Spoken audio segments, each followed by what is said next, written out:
For me, y'all know I had a way different path than Kate. I'm just happy that I made it this far without giving up, really. Yeah, I think different paths. I don't know. 5 years feels like a lifetime. I don't know. It just feels so weird. Like, I forget who I was talking to about it yesterday. Probably Micah, someone on staff. But I was like, you don't even kind of remember your life before college because it feels so long, but it goes by so quick. So. Do y'all have a favorite memory, whether it's in the Farrell Center or just in time at Baylor in general? I mean, I was part of the national championship team, so it feels like ages ago, centuries ago, but that was pretty surreal. I mean, not many people can say they've done that. Me winning the Big 12 conference, I mean, that was probably something I was never going to do if I stayed at OSU. I think one of the highlights would have to be last Monday night. Yeah. Yeah, that was a fun game, but their gym is nice. I'm going to give them credit. I was like, this feels like an NBA gym. Like, Yeah, facts. nah, it was nice. Kate, you've obviously seen your role change and grow, over the years. Were there times where, was it hard, maybe when you weren't playing as much? It's weird because I obviously got hurt my senior year of high school, so I was already out a year before coming in. It's definitely different, I don't know, like, I think you just kind of have to look at things in a positive direction. I don't think I ever really had a hard time doing that. So I think for me, it was just, I was always so hard on myself. So I was like, oh, what can I do that's going to be able to make me better? Like, what am I going to be able to do to give me a chance? And I obviously had a ton of ups and downs getting to the point that I'm at now, but wouldn't change any of it, I'm thankful for it. What's it been like for y'all to be a part of the team that helped lay the foundation for the new era of Baylor basketball? I think my name's gonna always be remembered. Hopefully, I hope my teammates pass down the line like, oh, Jamie and Kate were our seniors, and they did so much for us. And I just hope that they say one day, like, I hope we're like Jamie and Kate when we're seniors. Yeah, I think it's special. I think it's obviously, it's so different having a coaching change and going through that because you take so much heat. I mean, like Coach Nicki's taken so much heat from people around the country, no doubt about it. And it stinks having to see that. And, we don't want to be the letdown. You never want to be the players that, oh, like, dang, like we were the drop off. And I think this year we've had some ups and downs for sure, some challenges. But I don't see that there's been a drop off. I think it's exciting for them and to see that they're going to continue to grow and continue to have talent come in. Kaden, you probably had plenty of big moments at Baylor. I mean, how good are you at this point about blocking off senior night from also needing to get a win? Winning mentality first. I think, obviously it's exciting that it's senior night, but senior night gets ruined if we lose. I'm going to be honest, like all of that gets ruined. I think that was even some motivation going into playing UT last week. It was their last home game. It was their senior night. It was something where they can, if they had won, they were going to get a piece of the Big 12. Like they could be outright Big 12 champs. And I think for us, it was like, we don't want that to happen. It's same as when West Virginia comes in here. The moment kind of gets ruined if you lose. So, in my opinion, at least, that's how I feel. I'm one of those people that watches a game 2, 3, 4 times, whether we win or lose after. It feels better when we win and get to watch that game after. So, definitely, we got to win that one. Something that's unique to both of you is you're both going to walk out of here with a master's degree, which is really cool. Just talk about what a degree from Baylor means to both of you guys. What it means to me is I'm the first in my family, and I got it done in a year and a half. So, which I'm surprised, though, because my sister is the one who's the really smart one. So, yeah, I just think that it's important. And I think that this is what my mom always wanted me to do. So for me to complete it so fast, I just think that I accomplished every goal that she wanted for me. What are you getting your master's in so we can talk about it on the air? I've already graduated in December, but I graduated with my master's of educational psychology. Education psychology? Yes. You smart. I'm graduating in May in the sports management program. Sports medicine? Sports management. Sports medicine. Yeah. Kaylin, what do you remember? It's been a while. What do you remember about that West Virginia game? That was actually, I think, your first conference loss. After Oklahoma State. Remember it all. I think we had zero energy. You know, I think there were different things that we're so good defensively when we want to be, and I think we just didn't accomplish anything defensively. We didn't know personnel. We just weren't locked in on kind of things that we would usually focus on. Watching back, we were a completely different Baylor team. You know, I think we just were not ourselves. So I'm hoping this time around, you know, we're going to be locked in defensively just like we were against UT, Iowa State. We're going to be running the floor just like Bugs did against UT, Iowa State, all of them. So I think just being able to play Baylor basketball is going to be the key. Okay, in all those wins, you guys have closed out games strong and won the fourth quarter. What's been that difference that's allowed you guys to do that? I think not kind of mentally being drained. Like, I think obviously a lot of teams start off really, really strong, and I think as the game goes on, you kind of get tired. Like, I think a lot of the times we've come out and we haven't been great in the third quarter, and then we're kind of like, okay, let's get back on track. Like, let's get back to how we were in the first half. And I think that's been kind of something where we need to just start that in the third quarter and continue that the whole game so we don't let other teams get close to us. But I think that's definitely a big thing for us is defensively. We're locked in. So Garrett asked y'all about your best memories. Obviously, this isn't the end, you know, Saturday. It's the end at the Farrell Center, but how much do y'all want to still make some more memories the next couple weeks? I want to win the tournament. Thanks. Punch my ticket. Love to cut down some nets. Yeah, I'm just glad though that what Kate said about UT, I'm just happy that they didn't get to drop confetti on our head. I was looking up and I'm like, oh yeah, y'all had it ready, but maybe next time. Could both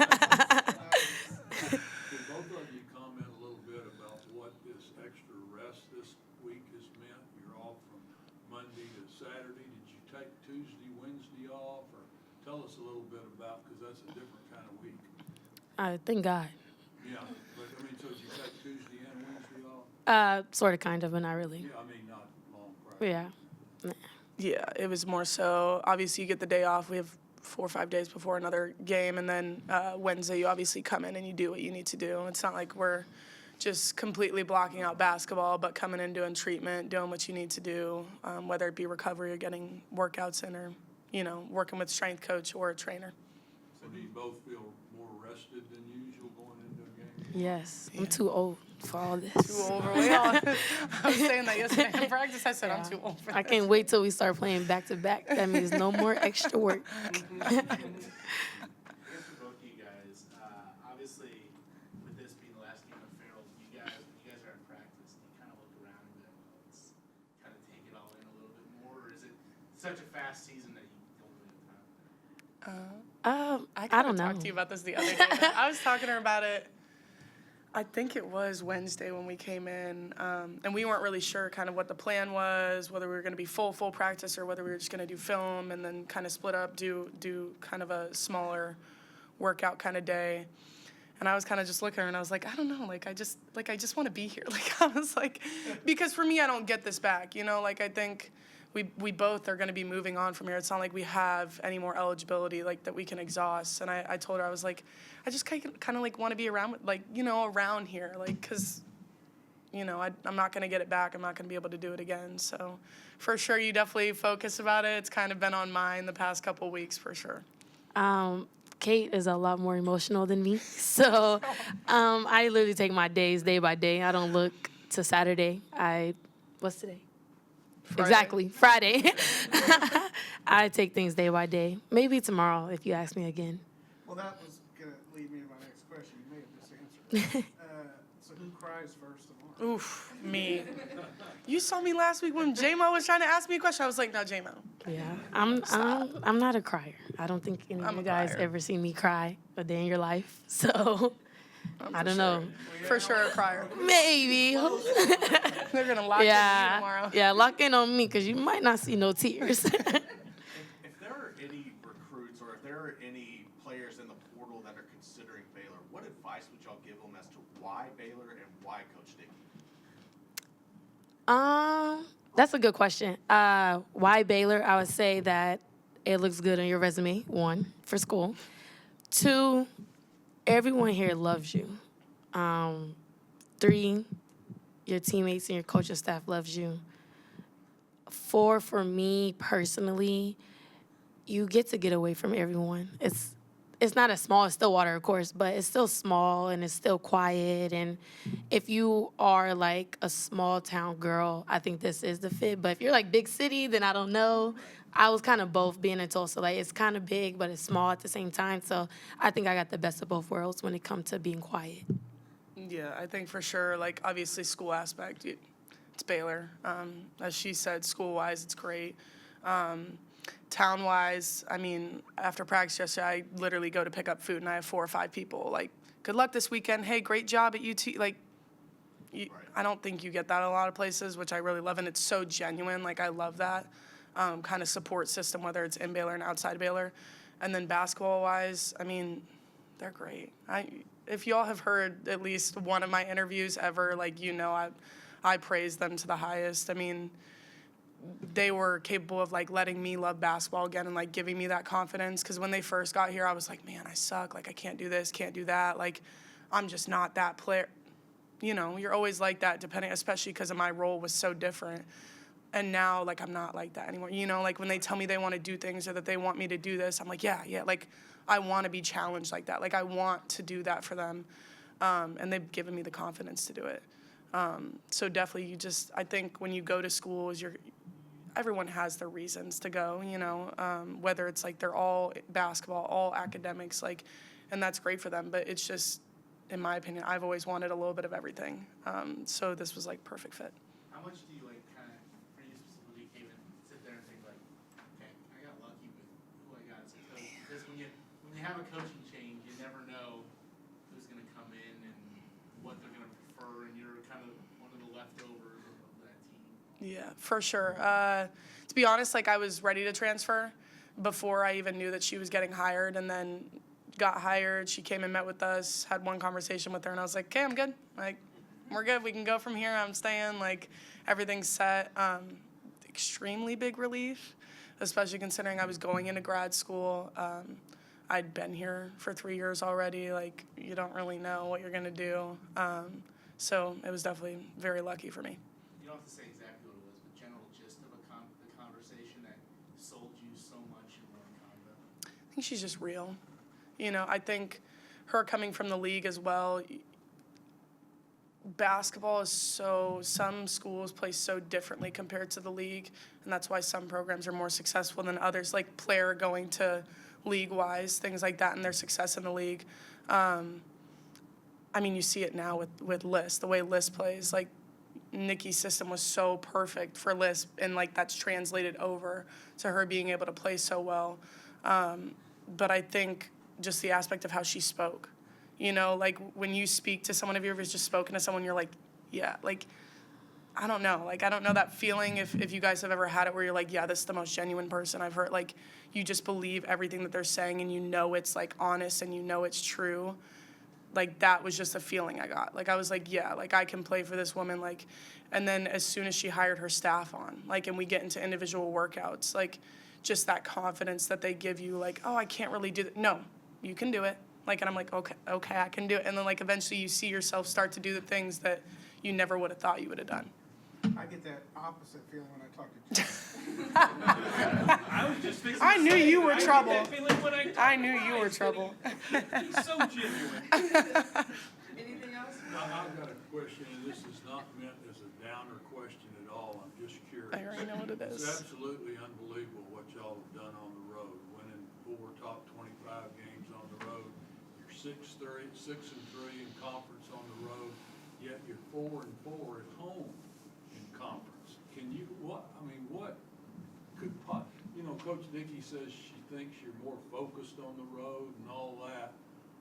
Can either one of you respond to anything that might enter? I mean, is school too hard when you're here? Or give me an excuse. I mean, my excuse is that when we're on the road, the refs favor the home team, and I think when we're here, they favor the away team with us. So I don't know. I don't know if you watch the game sometimes, and I'm like, oh my God, we always fouling. Why we always have so many more fouls than the other team, and we're at home? Why don't we have home court advantage? So that's how I look at it. Just to put it in perspective, 3 of those 4 losses were to ranked teams. 2 of them were in OT. One of them, Asia, had just gotten hurt, and I had just gotten back from my first game.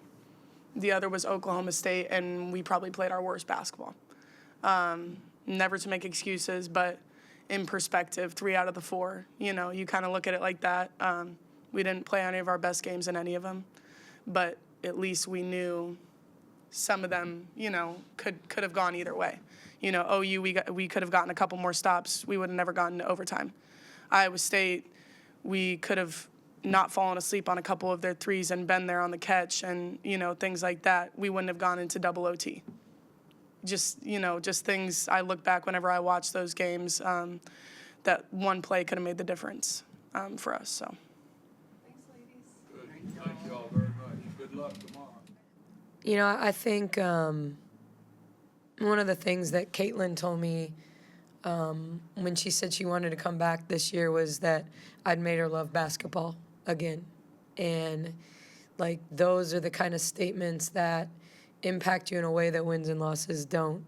Because, you know, when you think about the game, or I think about the game, and I've said this many times, like, the game just doesn't owe me anything, and I owe it everything. And so, you know, for someone to find that love for something that I consider so special, you know, that's one of the greatest compliments you can get as a coach, that players want to play an additional year. And both of these 2 are players that graduated and didn't need to come back, but wanted to come back. And so I think it starts there with both of them. I think Jamie was one of the first people that, obviously, when she was very familiar with Baylor and wanted to, you know, I think with her,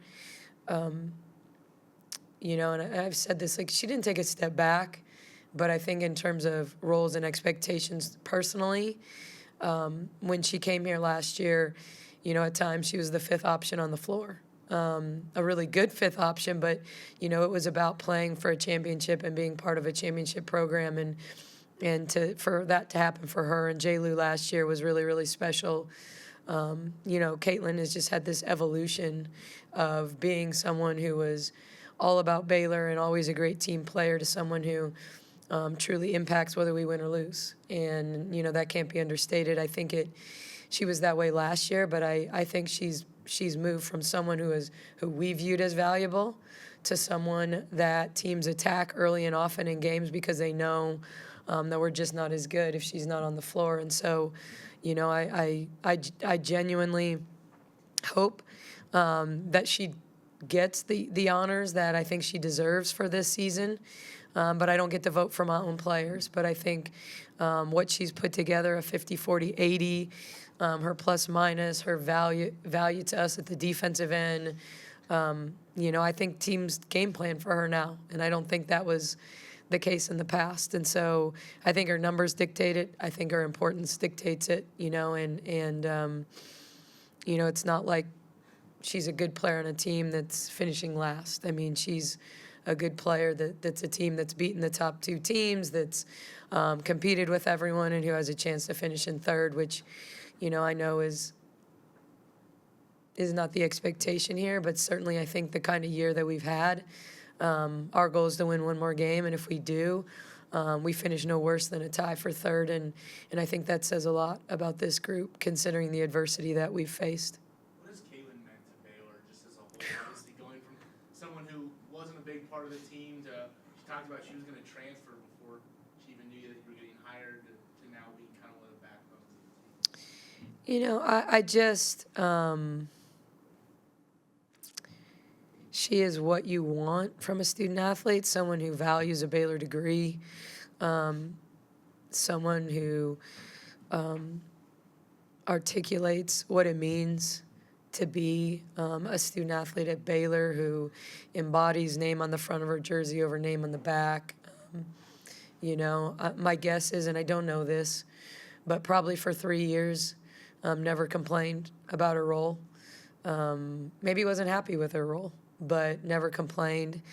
You know, who could be a great coach if someday she wanted to be. I don't know that she wants to be, but because she's such a smart basketball player, and that's so valuable to me. Like, that matters to me, and your GPA does not dictate if you're a smart basketball player, but she's also okay with a good GPA. But, I learned a long time ago that, there's a difference between knowing your plays and knowing why you do stuff and getting A's in school when you can memorize content. And so I just think she's someone the fans love because she gives her all.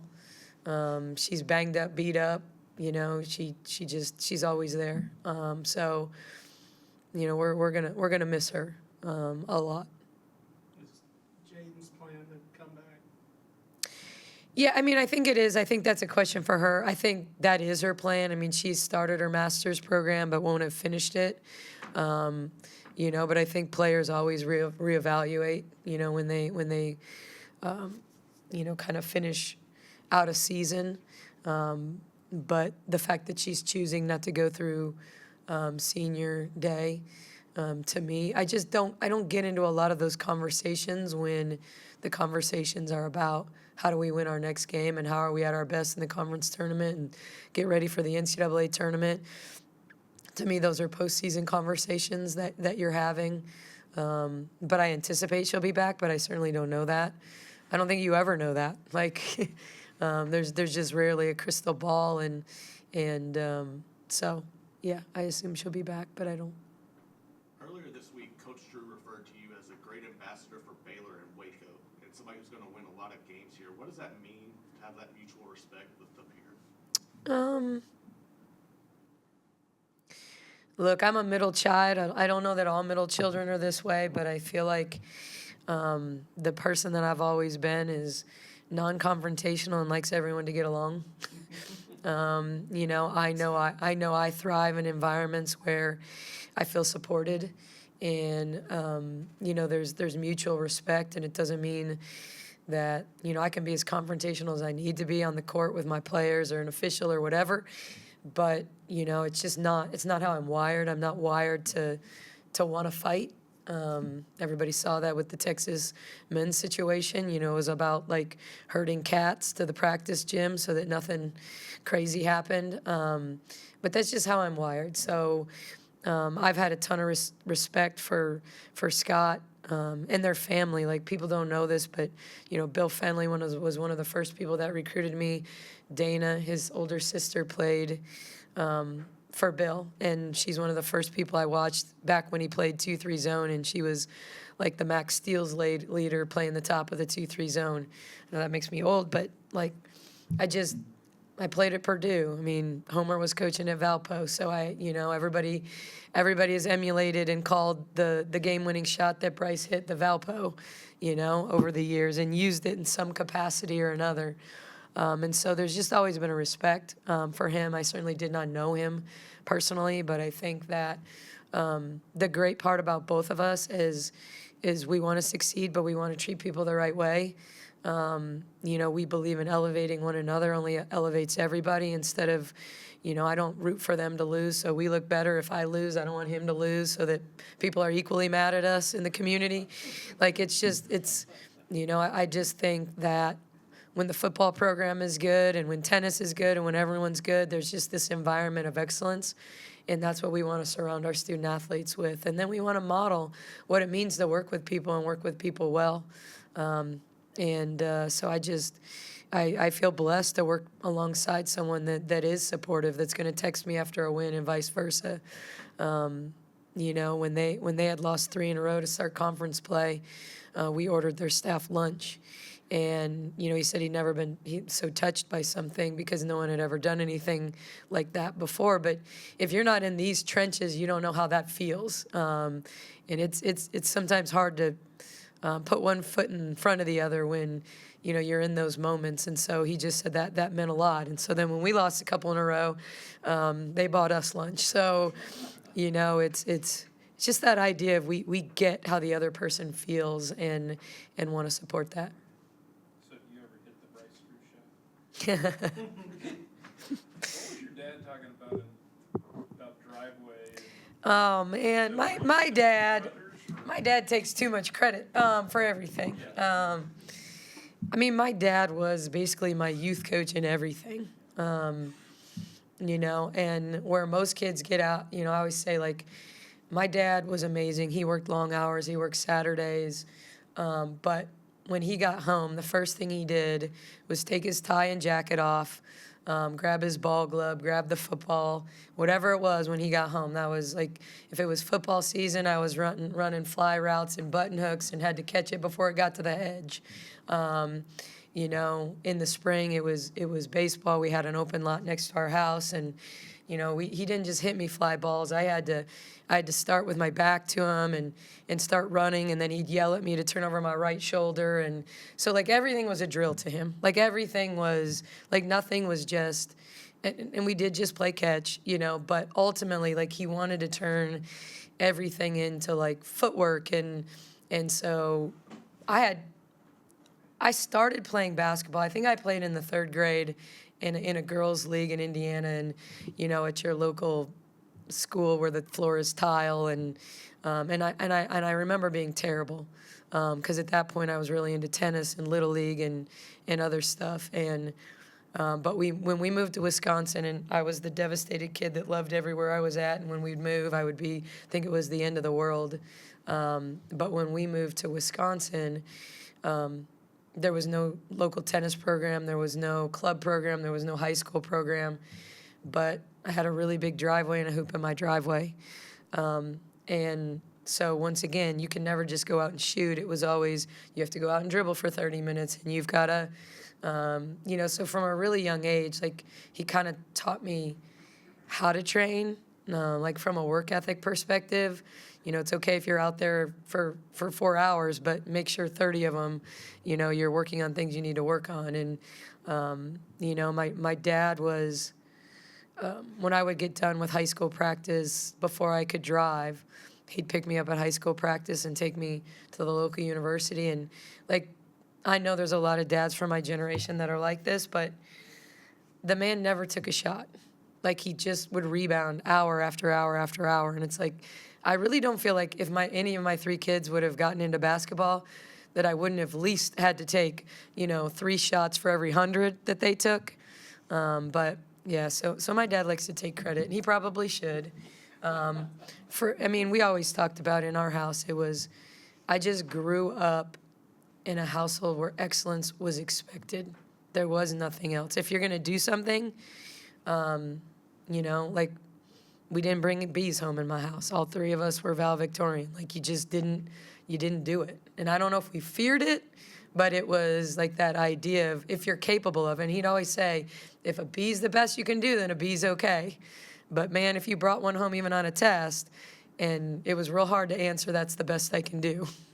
So yeah, it was just like that.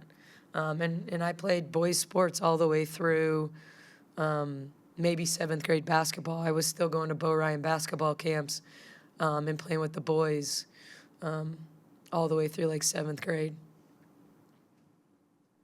Nicki, could you comment on the development of Kyla Abraham from the start of the season to now, and the contribution she's making is unbelievable to me. Yeah, she, you know, part of it was that stretch when we weren't winning any games, and you know, I was looking for answers, and you know, she kind of got her first real taste of Big 12 play at K-State. You know, like some minutes there. You know, she's a player that we knew when we signed her had the capacity to eventually be really, really good. But you know, big kids just develop typically slower. You know, and you know, when probably most of your life you're just bigger and stronger than everybody else, like, you know, you have to learn work ethic, and you have to understand what hard work looks like. And I don't think she was a lazy kid. I just think she didn't know how to work hard. And so part of this year is about teaching her, like, that's not good enough. You know, you didn't run the court as hard as you could. That's not good enough.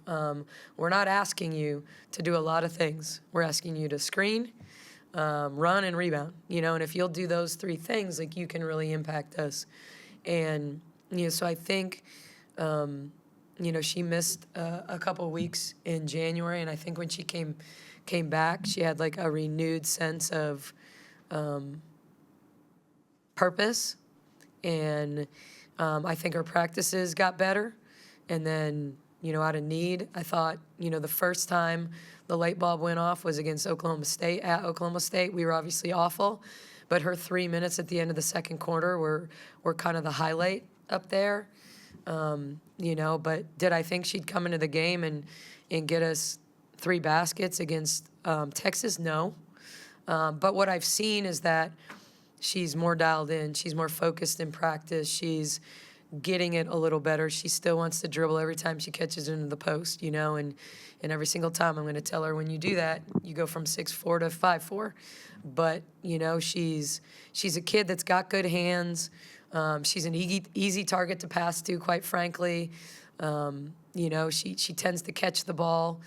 And, I think that you saw a glimpse of what she can be. Like, I don't know that had she gotten key minutes in November that she wouldn't be better. But I don't think she was ready in November. Like, to me, part of teaching kids is you don't show up here entitled to get minutes just because you're on the team. You have to earn minutes. And that's important to me. Like, there's an accountability to how you go about what you do and being prepared, knowing your scout and going hard in practice, and all of that is important. Like, I just think that's part of what we have to teach players today is just because you got a scholarship does not entitle you to play, And you might get minutes at the end of a 30-point win, but you're not entitled to minutes when it matters until you prove that you deserve minutes when it matters. And so I just feel like she's starting to get that, and I hope that, in all honesty, like, success can be a distraction, and that the energy you have to get the opportunity to get 3 baskets, you don't then suddenly assume, okay, well, now I deserve it. It's no, you continue to do the same work that got you that, because that's the only way you're successful. Like, there are very few 18 to 22-year-olds that can just show up unprepared and just be better. And I honestly don't want to reward that anyway. So, it's about that maturation process for her. Could you comment, that was the first time really you've used that zone for meaningful minutes this year. Were you happy with it? I think there were some, it stole us some minutes. I think we were going to use it. We thought we might use it 50% of the time. But I think, one of the things Tony and I talked about was how I felt like we could play our man, which we're obviously more comfortable with zone-like principles, and still get the same outcome. I thought we were more prepared to use it in terms of, okay, here's their primary zone offense. Here's their favorite quick hit. They're going to get in a stack. And so we knew when they got in that stack how to guard it, where the last time when we threw it at them, man, it was a little bit desperation driven, and we didn't have a big lineup in. I don't know that we know how to rebound out of it. I don't think that we did that great. I still think there are areas we could be better, but I do think it stole us some minutes. I think it slowed them down in terms of, they were obviously playing lineups that they don't usually play. No one talks about the fact that we were playing lineups that we don't usually play too because of foul trouble. But, when they had 3 bigs and Gonzalez was out of the game and not having her in as a shooter, I think that impacted our ability to play it a little bit longer.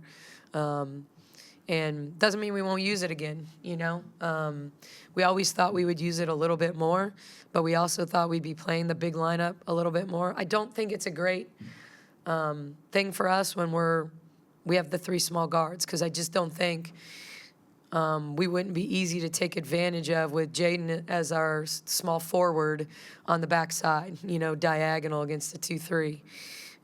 If we were going to be a zone team with a small lineup, we'd be better in a 3-2. But, we kind of put the 2-3 in thinking we're going to have Asia at the 3, we're going to have Bell at the 3, we're going to have, and then obviously that hasn't come to fruition for many minutes. But you saw how quickly, I mean, a minute and 15 seconds into the game, I went to the big lineup because I knew that could be a difference maker for us against Texas. What do you need to do tomorrow to shut down West Virginia? Hope Quinterly and Smith don't make shots. You know, I mean, they have two engines. You know, I think both those players are they can go get their own. They can put you in rotations where they get other people's shots. I still think West Virginia's at their best when they get 3 or 4 double-figure scores and they get a Hemingway and a Blackston or a Watson and a Blackston as a third and fourth scorer. You know, they obviously shot it as well as they've ever shot the ball against us the first time. You know, we had people that were 20% three-point shooters making threes against us in the first half up there last time. But I think it goes as, do we do a good job congesting and playing team defense on Smith and Quinterly the same way we did on Rory? Like, are we really dialed in? You know, they're a team that, you know, in their wins, they're +1 on the boards, and their losses, they're -15. That's about as drastic as a difference as you're going to see analytically between wins and losses. You know, they have players that play better at home and players that play better on the road. But when it comes to, you know, kind of what drives them, like if you get on the glass against them, you got a chance to win. If you keep them from having 4 players in double figures, I mean, they're a team that only scores 66 points a game. And so they get it done by turning you over. They get it done because they're a really good team, defensive team. I think Watson, you know, honestly, Watson and Quinterly, I voted for both of them on the all-defensive team. Watson is Caitlin Bickle in a lot of ways for them. You know, I have a lot of respect for her because I had to scout her last year when she was at South Dakota, and she followed her, and she just does whatever they need. She'll guard guards, she'll guard forwards, she'll guard centers. You know, she's just a really smart basketball player that takes people out of what they do. She guarded Caitlin the last time, but who knows tomorrow. So I think that's a lot of it is we've got to be able to score a little bit. We got to take care of the basketball, and we got to slow Smith and Quinterly down. Is Blitzer White running the same offense and defense basically she did at South Dakota?